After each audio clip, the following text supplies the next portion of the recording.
Imagine this. My wife, Emily, suggested we try an open relationship. Yeah, you heard me right, an open relationship. I'd like to say I saw it coming, but it blindsided me.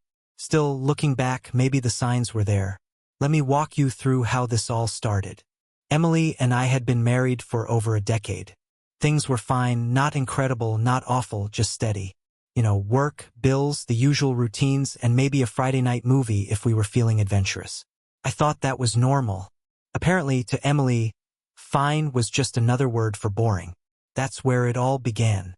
Sure, the passion had cooled a little over the years, and sex had become less frequent. I'm not gonna lie about that, but I didn't think it was a big issue. I thought we were okay. But clearly, Emily had other ideas running through her head. At first, it was subtle. She'd say things like, "Don't you think our lives could use more excitement? Or wouldn't it be fun to spice things up?" I didn't overthink it. I figured she meant a vacation, maybe picking up a new hobby, stuff normal couples do. Then one night she dropped the bomb. We were sitting on the couch, half watching some Netflix series, when she turned to me and said, "Ryan, I've been thinking, what if we opened up our marriage?" I stared at her, completely dumbfounded. An open marriage? The same woman who used to glare at waitresses for smiling at me was now suggesting we sleep with other people? All I could manage to say was, "What the hell are you talking about?" She had her whole speech ready, as if she'd been rehearsing it for weeks. "It's about bringing excitement back into our lives," she said. "We'd still be committed, but we'd have the freedom to explore intimately." Intimately. She said that word like it was something casual, not the nuclear option for a marriage. My brain went into overdrive. The first thought that hit me was, has she already met someone? So I asked, "Is this about someone else? Have you already cheated on me?" But Emily stayed unnervingly calm. "No, Ryan, it's not like that," she said. "I just think it's something that could be healthy for us. A way to grow together." Grow together? Yeah, because nothing says teamwork like sharing your spouse with strangers. After that, our conversations about it got heated. Anytime I questioned her, she'd twist my words, making me feel like some old-fashioned caveman who couldn't get with the times. "You're so closed off, Ryan," she'd say. "You're afraid of change." Every time she said that, it felt like she was chiseling away at everything I thought our marriage stood for. Trust, loyalty, commitment, it was all being hacked apart piece by piece. And the worst part was, I didn't know who to talk to about it.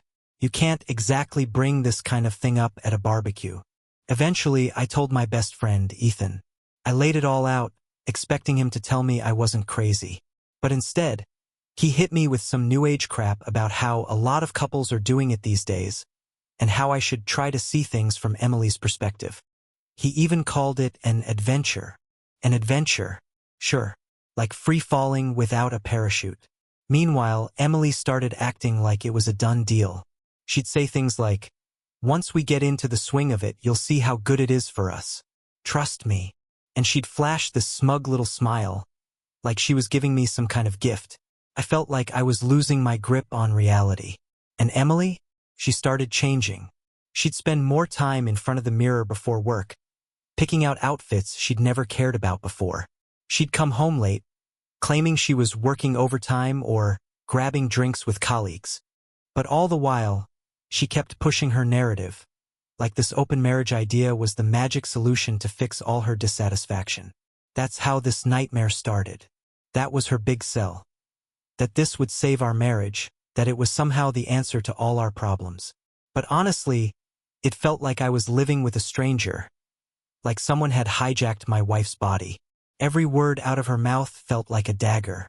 There were nights I'd lie awake staring at the ceiling, replaying everything in my head. How did we even get here?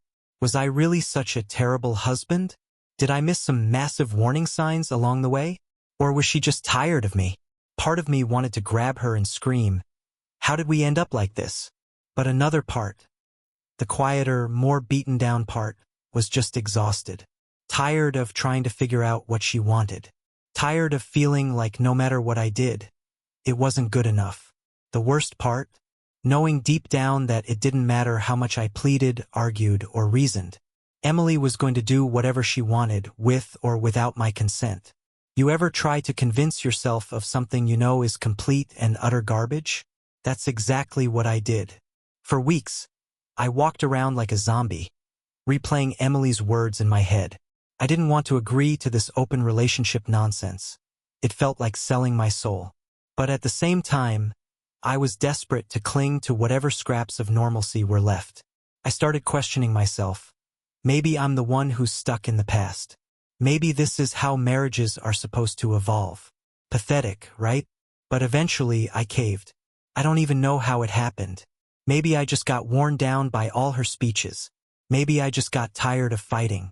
One night, I told her, "Fine, if this is what you want, then we'll try it." She was over the moon, of course. You'd think I just agreed to a weekend getaway instead of the total destruction of our marriage. She wrapped her arms around me, kissed me, and whispered, "You won't regret this." The irony? That was the first time she'd touched me like that in months.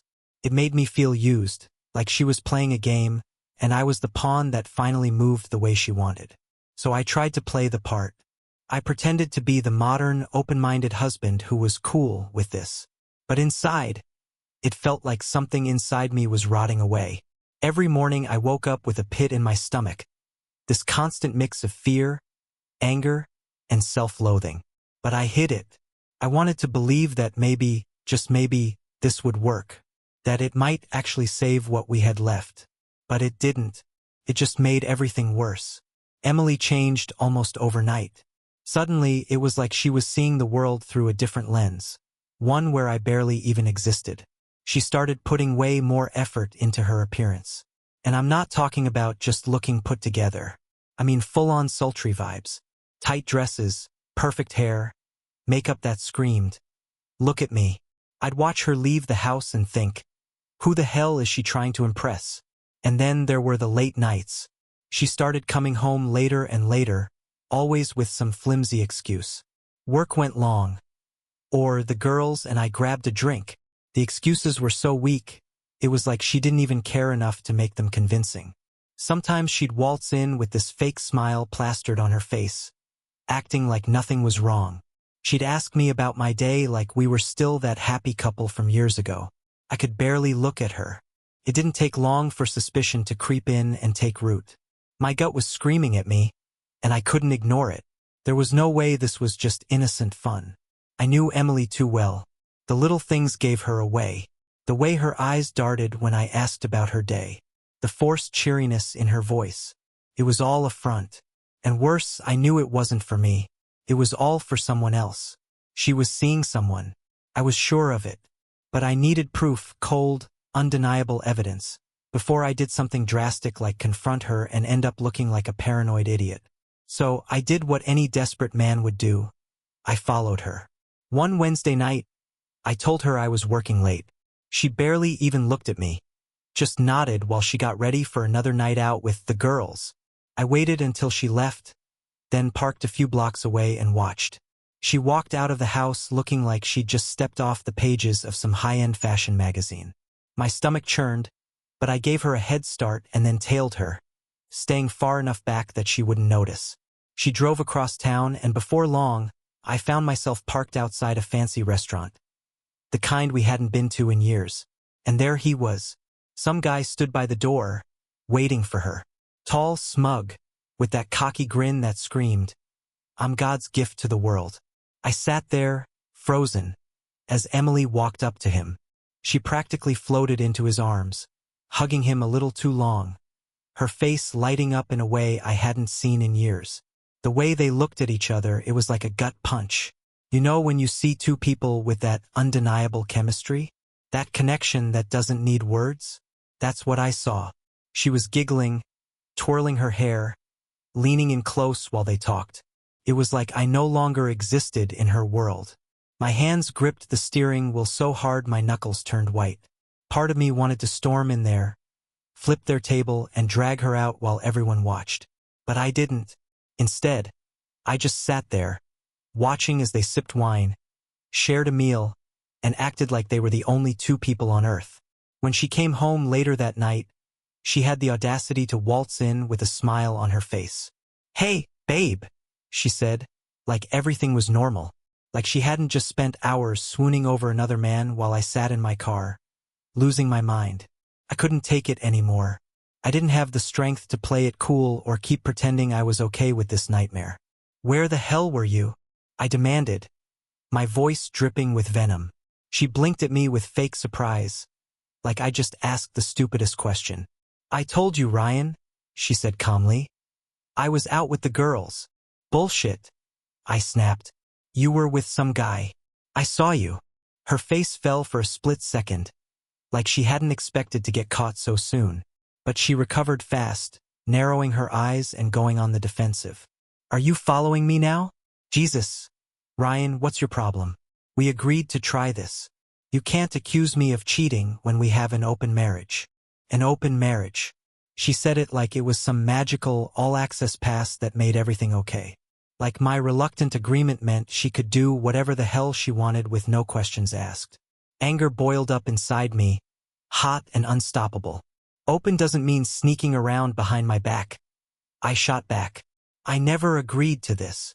Her face hardened, her voice turning icy. "Maybe you should make up your mind about what you actually want, Ryan, because this back-and-forth crap isn't working. You're either in or you're out." And there it was. A challenge. A dare to call her bluff. To end things if I couldn't handle her so-called adventure. But I wasn't ready for that, at least not yet. So instead of answering, I just stormed out of the house, slamming the door behind me. I knew she was standing there with that smug, self-satisfied look on her face, the one that said she thought she was winning this sick little game we were playing.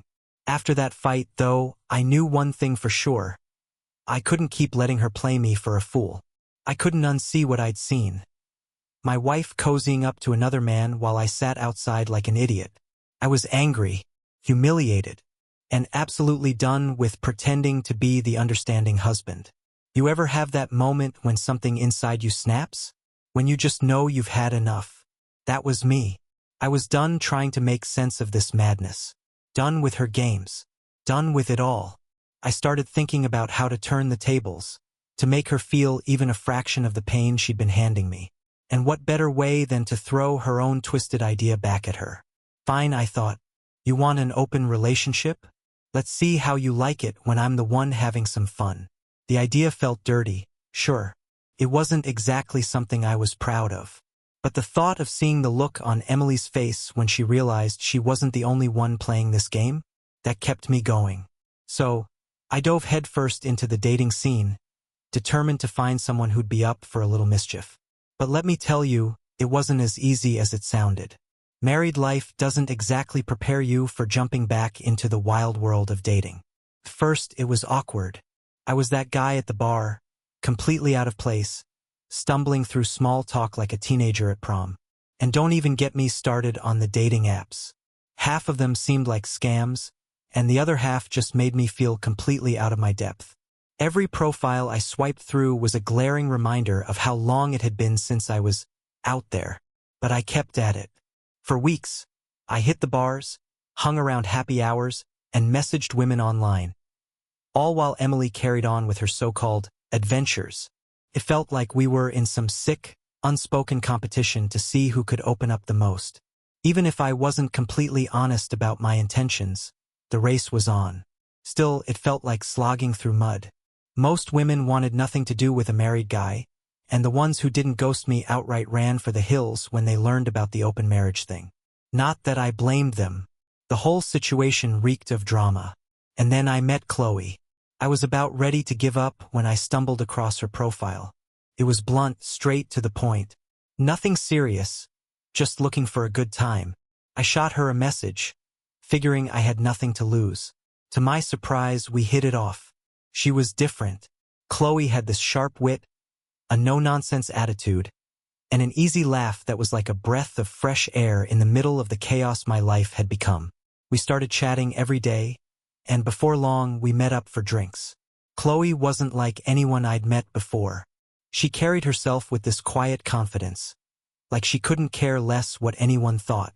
When I told her about Emily and the whole open relationship mess, she didn't flinch. If anything, her eyes lit up with curiosity. She wanted to know everything. What led to it? How did I feel? All the ugly details. It was like she found my wreck of a marriage fascinating. Like it was some kind of juicy soap opera she couldn't get enough of. "Let me get this straight," she said, swirling her drink thoughtfully. "Your wife wants an open marriage, but she gets pissed off when you have a problem with her going out with some guy."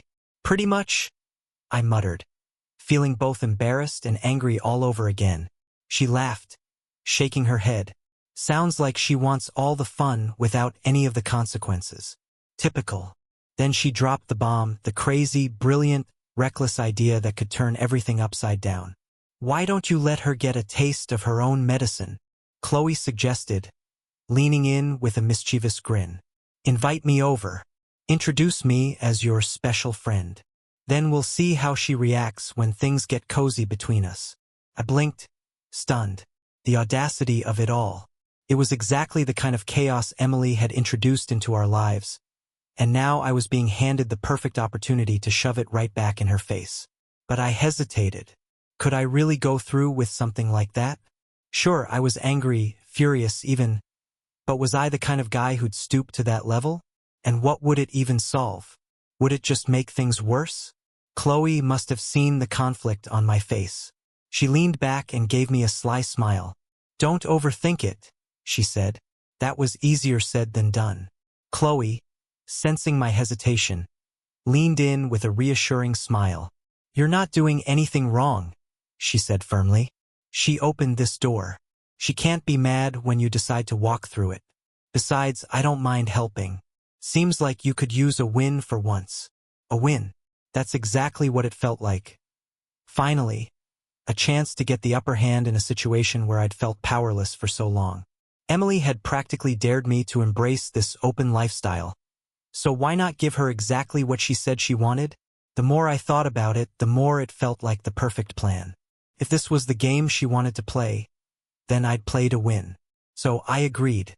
Chloe and I kept meeting over the next few weeks.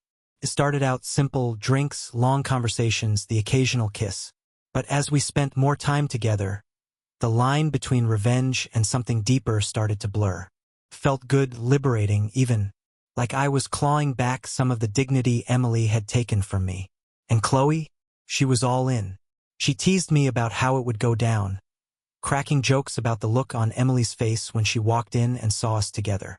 The plan was straightforward. I'd invite Chloe over for a casual get-together, just a few friends. Then, at the right moment, I'd make my move, put my arm around Chloe, maybe kiss her, and let Emily watch her perfect little world come crashing down. It was supposed to be this grand, dramatic confrontation, a moment to expose Emily's hypocrisy for everyone to see. But as the day approached, I started getting cold feet. Was this really who I was now? Was I really going to pull off such a public spectacle of our marriage falling apart?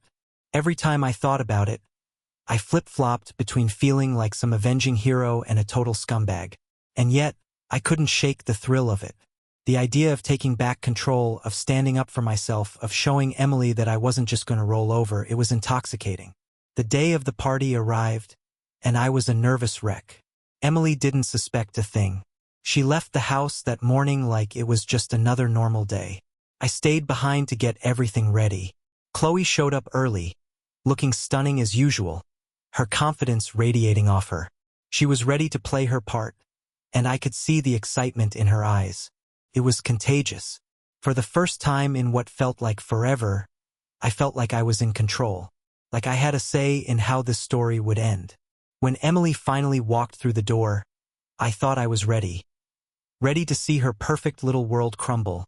Ready to force her to face the consequences of her so-called freedom. Chloe was right there with me, committed to the plan, poised to deliver the knockout blow. But nothing could have prepared me for what actually happened. The party had started off tame enough. A few friends showed up with beers in hand, casual laughter filling the living room. It all felt like background noise, though. The only thing on my mind was what was going to happen when Emily walked through that door. Chloe was perfect. She was flirty, magnetic, and fun, playing her role like a pro. We exchanged knowing glances across the room, little touches, and smiles that made it clear there was a spark between us. To anyone else, it just looked like two people vibing. Maybe a little too friendly for a married guy, but nothing overt. To me, it felt like the stakes couldn't be higher. Then it happened. I heard Emily's keys jingling at the front door, and time slowed to a crawl. She stepped inside, looking just like she always did after work. Confident, a little tired, and completely unsuspecting. For a split second, her face showed surprise, like she'd forgotten I was having people over. But then her eyes landed on Chloe. She didn't blow up right away. That's what threw me off. Emily's not the type to fly off the handle. She's smart, calculating, even. She doesn't dive in without testing the waters first. So instead of storming over or making a scene, she gave me this tight little smile, the kind that doesn't reach her eyes. Then, she started circling the room, saying her hellos, acting like she was totally cool with everything. It was so unnerving, like a predator quietly stalking its prey, sizing up the situation before deciding how to strike. It was almost impressive the way Emily kept her composure. Almost. But I knew better. I saw the flicker in her eyes when she glanced at Chloe. Cold, calculating, sizing her up, trying to figure out who this stranger was and why she was so comfortable with her husband. It was like watching a volcano on the edge of erupting, and I couldn't resist poking it just a little harder. When Emily finally made her way over to us, she plastered on this fake, syrupy smile and said, "So, aren't you going to introduce me to your friend?" The tension was electric. The room seemed to hold its breath as her eyes flicked back and forth between me and Chloe, trying to make sense of what was happening. "Oh, this is Chloe," I said, keeping my voice as casual as possible, like this was no big deal. She's my date for the night." I tossed that word out like a grenade, and it hit Emily with precision. Her face went pale for just a moment, like her brain needed a second to process what I just said. But she recovered quickly, too quickly. She forced out a laugh, brittle and fake, like this was all some kind of hilarious misunderstanding. "Oh really? Your date?" she said, her voice tight, strained. "So this is what an open relationship looks like to you?" Chloe, bless her, didn't miss a beat. She leaned in closer to me, her hands sliding up my arm, and gave Emily this cheeky, knowing smile. "Well, Ryan did say you were the one who suggested it," Chloe said sweetly, batting her eyelashes like she was in on some juicy secret. "I have to say, I think it's such a progressive idea." And that was it, the spark that set the whole thing ablaze. Emily's fake calm shattered in an instant. Her face twisted into a sneer, and she practically spat her words at me. "What the hell is this, Ryan? You think it's funny to bring some slut into our home? Do you think humiliating me like this is some kind of game?" I'd known she'd explode. I was prepared for it. But seeing it happen, feeling the raw fury behind her words, made my heart pound in my chest. Still, I stayed calm, calmer than I ever thought I could be in a moment like that. "I'm just playing by the rules, I said, my voice steady. "You're the one who wanted an open relationship, remember? Well, here I am, trying to make it work." Her eyes burned with pure, unfiltered rage. She opened her mouth to say something, but the words seemed to catch in her throat. It was like she couldn't find a way to speak without choking on her own anger. And that's when Chloe made her move. She turned to me, wrapped her arms around my neck, and kissed me. Hard. It wasn't just a kiss. It was a full-on, passionate, no-holds-barred kiss that left no room for interpretation. Emily's reaction was instant. She let out a sound that was half scream, half sob, and shoved the coffee table so hard that the drinks on it went flying. "You piece of shit!" she yelled, her voice cracking with emotion. "I knew you were pathetic, but I didn't think you'd stoop this low." There it was, the moment I'd been waiting for. The twisted satisfaction of finally flipping the script and making her feel just a fraction of what I'd felt. But as I stood there, watching her storm out of the house and slam the door so hard the walls shook, I didn't feel victorious. It didn't feel good. Felt hollow, like all the pain, the anger, and the bitterness had built up to this ugly moment. And now there was just nothing. After Emily left, the party fizzled out. Our friends, clearly uncomfortable, made their excuses and trickled out one by one, leaving Chloe and me alone in the living room. She gave me this knowing smile, tilting her head as if she could read every thought running through my mind. "Well?" she said softly, brushing a hand through her hair. "That was intense. You okay?" I let out a long, shaky breath, unsure how to answer. Was I okay? No, not really. I was a mess. A swirling mix of relief, regret, anger, and sadness. But one thing I knew for certain, I wasn't sorry for what I'd done. Emily had pushed me to my breaking point, and I'd finally pushed back. "Yeah," I said finally, my voice barely above a whisper. "I think I needed to do that." Chloe walked over to me, slid her arms around my waist, and pulled me close. It felt good, comforting, to be held, to feel someone's warmth after everything that had gone down. She looked up at me with those bright, playful eyes and said, "Well, if it helps, you did great." Then she kissed me again. This time it was slower, softer, with a tenderness that felt like a balm on everything that had just been ripped open.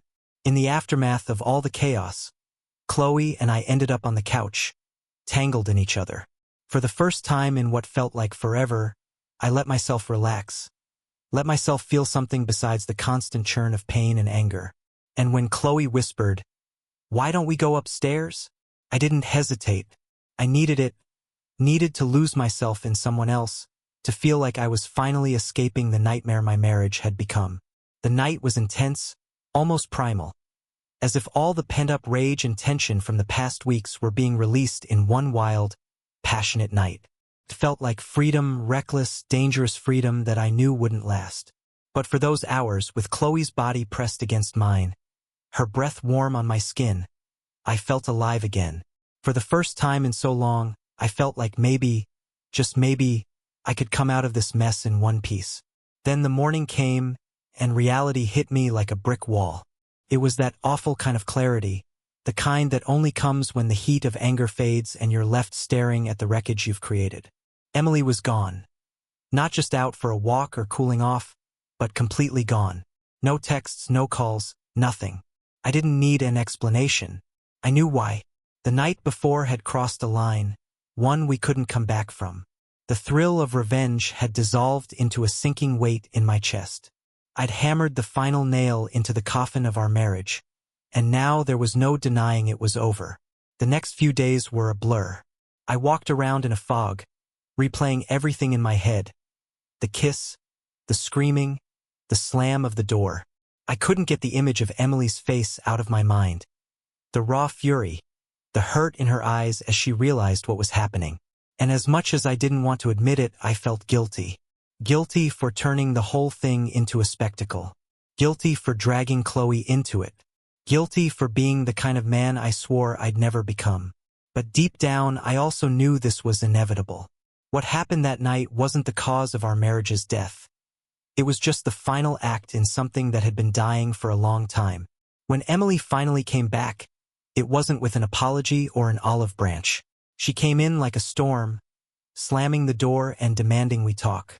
I could see it in her eyes. There was no chance of returning to normal. Whatever we'd once had, it was broken beyond repair. Her words came out sharp, dripping with contempt. "So this is who you are now, huh? Some pathetic asshole who needs to put on a show to feel like a man." I tried to stay calm, but my anger flared just as quickly. "Don't you dare turn this around on me, Emily. I did what you wanted, this is what you asked for, remember? An open relationship? Or was that just an excuse to screw around behind my back? Don't act all innocent." She shot back, her voice shaking with rage. "You didn't have to do that. Bringing her here, flaunting it in my face. Do you have any idea how humiliating that was?" "Humiliating," I shouted, my voice rising as I lost the little composure I had left.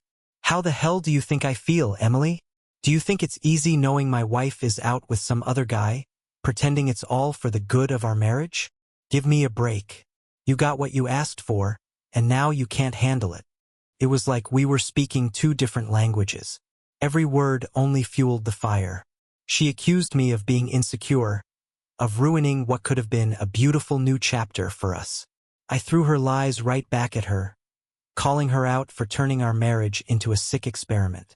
Every ounce of pent-up anger and resentment we'd both been carrying came pouring out in a shouting match that was louder and uglier than I'd ever imagined. By the end of it, we were both out of breath, standing there like two boxers after the final round, neither willing to back down.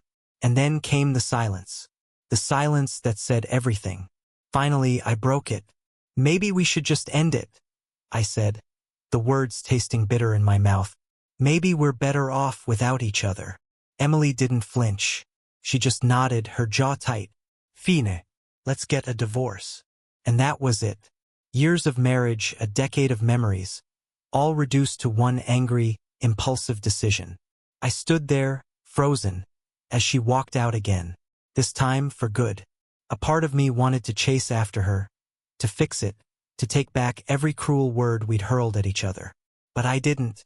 I just stood there, feeling like the ground had disappeared beneath my feet. What followed was a blur of legal crap. Lawyers, asset division, endless paperwork. It all felt surreal, like watching someone else's life unravel from the outside. But it was mine. This was my life now, and the weight of that realization hit harder than anything else. We split everything, the house, the savings, the memories we'd built over the years, and if that sounds clean or simple, you'd be dead wrong. Every meeting with the lawyers felt like ripping open a fresh wound. Some days, I'd leave their office and just drive aimlessly for hours, my head spinning with what-ifs and regrets. Our friends? They picked sides just like I knew they would. Some rallied behind me, saying I was right to stand up for myself, that Emily had pushed me too far. Others sided with her, calling me an asshole for how I'd handled things, saying I'd gone too far with Chloe.